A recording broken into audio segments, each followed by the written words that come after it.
So today we have Lisa Sutton, a serial entrepreneur, philanthropist, a published author, and recently a Congress candidate. Welcome, Lisa. Thank you. Thank you for having me. Thank you so much for being here. But today we're not going to talk about politics or business. We're really just here to learn more about Lisa, to understand what keeps her thriving and waking up every morning, and to know what it felt like growing up like Lisa. So tell us, what did it feel like growing up? Well, I'm so blessed. I come from a really strong, supportive family. My mother's originally from South Korea, and my father is originally from northern Minnesota. He's American. And, so growing up, just a lot of emphasis on self-reliance, a lot of music classes, piano, flute, emphasis on higher education. And we volunteered a lot in the community through our church. So an emphasis on community as well. I understand, it takes a lot to stay motivated, stay grounded, and, most of us get excited about something, I know I do, and then quickly lose inspiration, motivation. So what keeps you motivated?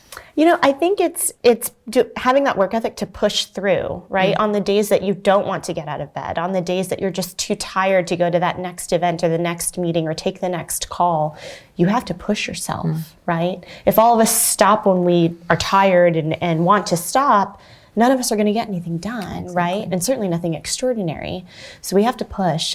There's a great quote from Chuck Close, who's an artist, an American artist, and he talks about how he always tells young artists, don't wait for inspiration to strike you before you start working. Basically, I'm paraphrasing, but what he says is that the inspiration comes in the work, right? As you start and you go and you're in the process, something else happens, or you get an idea, or whatever it is, and then you start moving through, and all of a sudden you're inspired. So I love that because it just reminds us, get to work, right? Start working, start that project, do the one thing that'll get it started, and then you'll find your path will continue to get clearer the more that you work. That's awesome. That's definitely true. I'm starting to realize that for myself too. So tell us about your passion. What's your why, and what helps you wake up every morning knowing that whether you get paid or not, you're going to thrive and do it? What I love about even being in the businesses that I have now is that we get a chance to help people and be part of, even with the Cupcakes, be part of their special occasion, be part of their special event. We work with a lot of wedding clients, bachelorette clients, birthday clients. That particular day that they're ordering the cupcakes for is a big deal. That's their special day. And it's something that they look forward to either once a year or once in a lifetime. And so we get a chance to be part of that. And that's replicated throughout the businesses I have, and that's what I love. I love that. Let's talk about our tips for the audience. What are you reading right now? What is it that you'd like for people to know and, to inspire them? Yeah, well, some of the books that I've read and enjoyed in the past, and I'm currently reading now too, Tim Ferriss has some great books out, Tools of Titans, and Tribe of Mentors, and it basically takes kind of like a very short synopsis of all of the podcast interviews he's done. He's interviewed, every successful person under the sun, right? From Tony Robbins to Oprah, elected officials, all kinds of different people, and then entrepreneurs or athletes that you may have never heard of.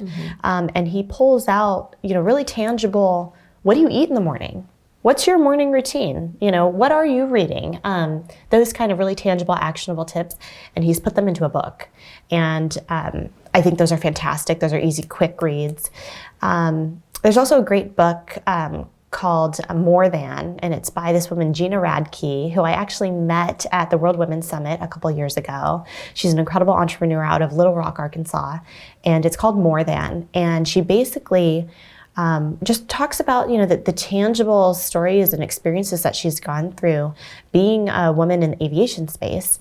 So her company does aviation hardware. So like all the hardware that's inside of airplanes, the occupied latch on the bathroom, her company made that. I love that. Like I'm in the wrong business, right?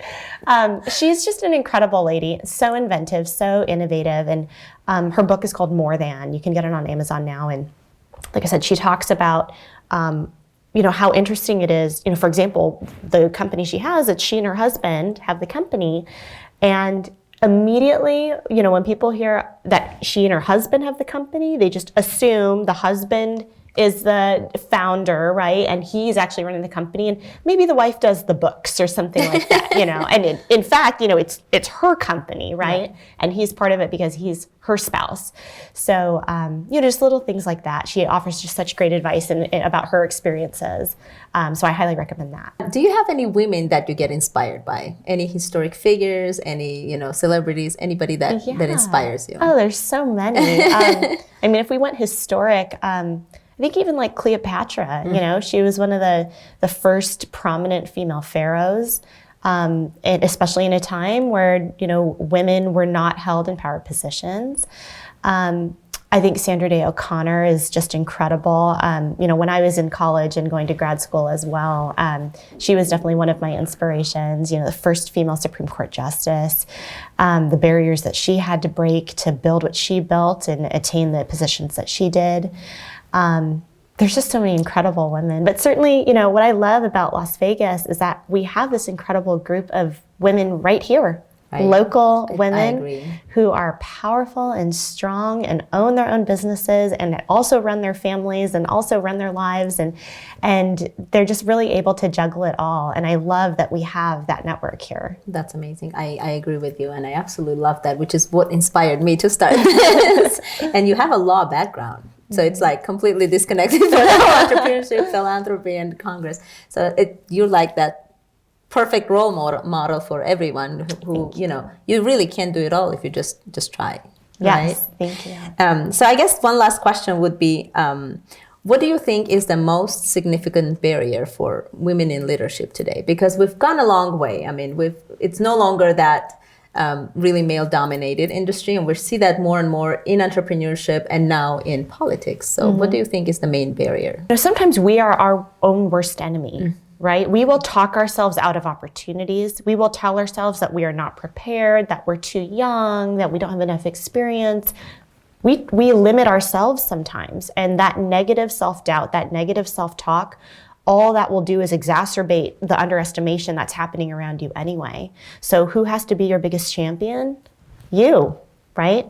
I see that often, you know, and it's something I've suffered from myself too, but I see it often in female entrepreneurs and women who they have a dream to pursue something and they talk themselves out of it without anyone else telling it, right? Yep. They talk themselves out of it. Yes. That was advocates for ourselves. Yes, exactly. So we really have to be our number one advocates and let that shine, you know, and show people that we are capable and that we're ready to take it on. And we don't know it all, but we're here to learn, we're here to listen, we're here to grow. And ultimately, you know, we're going to stay rooted in our purpose. And that will resonate with people. And we've seen it resonate, you know, with the political campaign. Yep. So yeah, well, just don't be your own worst enemy. Yeah, and understand that you're just enough. You know, you have everything in your toolbox to do exactly what you're dreaming to do. Right. Thank you so much for being here today with us. Yes. It was an incredible story. I loved every single answer. I'm inspired by you like every day. Seeing you just like makes my day every day.